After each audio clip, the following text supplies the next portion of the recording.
So obviously that's the house, and that's where all the people were milling. Yeah. We saw this, and that's when we went, we got to have a look up there. And yeah, that's that little gap there. That's where we first walked and absolutely fell in love. In episode 390 of the Adelaide show, James Rolevink, I haven't got it right, have I? Takes us through his patch of turf here at Forreston, where he has, what's the agreement called?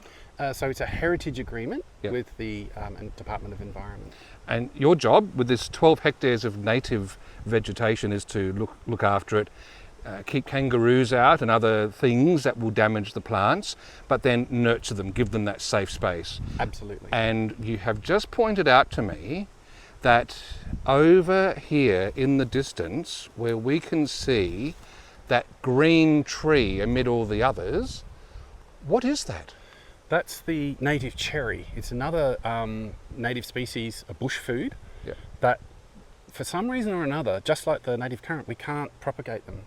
So you kind of have to take them where they are and protect them, because they don't seem to grow anywhere else. So what we're looking at here... all of this loose soil where it's all churned up en masse, that's rue activity. And you can see... Just because they're hopping and moving around, or... Well... Do they forage? They forage, but they also at night sort of build a little encampment. Oh. And when they do that, they'll clear the whole area under the trees, which is where some of the most gorgeous orchids and what have you would otherwise grow. So yeah, this here, look at it, it's just destroyed. Nothing's going to grow here now. For a long time? Yeah, for a while, because it's so disturbed. Probably weeds will come back before the native species. So that's why it has to be this tough. Can you see the sort of the blue sheen? Yep. Has to be like that, otherwise they'll just destroy it. And so you've been fixing a few little gaps where things have been moved apart, possibly by animals. Yep. How often do you have to walk this fence? I would love to walk it every day. I think ideally at least once a week.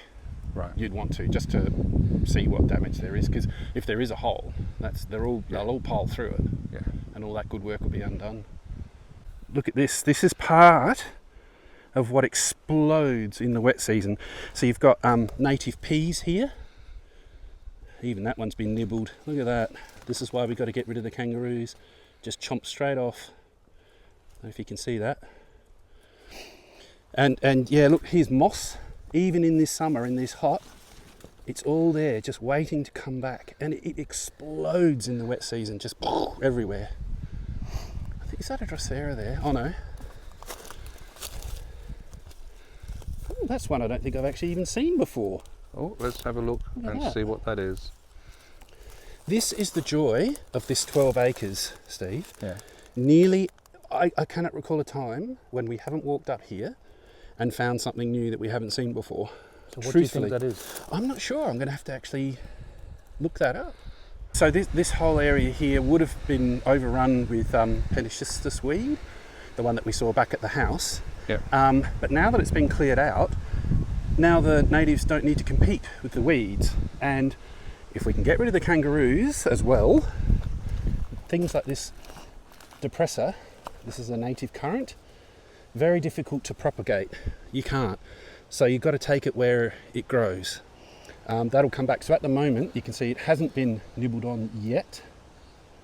But boy, they will be if we can't get rid of the kangaroos. And that's like a native blueberry, did you say? Currant. Native currant. Yep, definitely an edible bush food. And that's been able to pop up because its competition from the weeds has been taken away. Yep. Wow. And kangaroos are obviously reduced and also just haven't gotten to him yet. Yeah. So, okay. Yeah, it's beautiful. So a happy ending to the depressor story. I always found that an odd name because I find it quite the opposite. It should be called joyous or something like that. Even with this fence, we still need to manage them. We're talking about the kangaroo that we've just seen on the property here. I think it's a she, is it? I think so. She's looking at us. Look, she's gorgeous. She's gorgeous, but she's not meant to be in here, is she? No, she's not.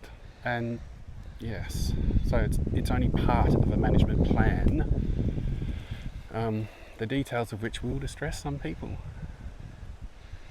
But Yes. yeah, and can't blame her.